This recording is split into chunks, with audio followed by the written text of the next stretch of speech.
Saya akan menunjukkan bahan-bahan bengkel yang digunakan untuk projek benchwork.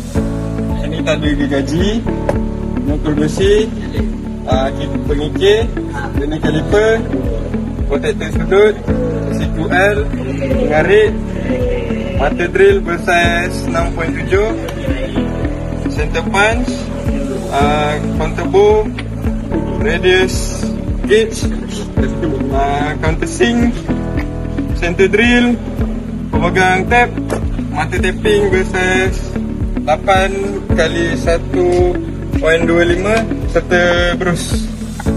Itu saja. Itu.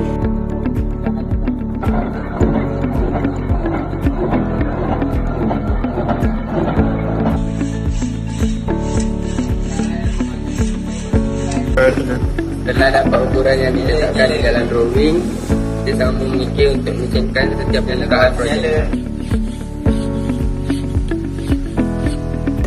Sekarang kita nak mengukur menggunakan tolak tinggi banyak high gauge. Tingginya 63, lebarnya 48.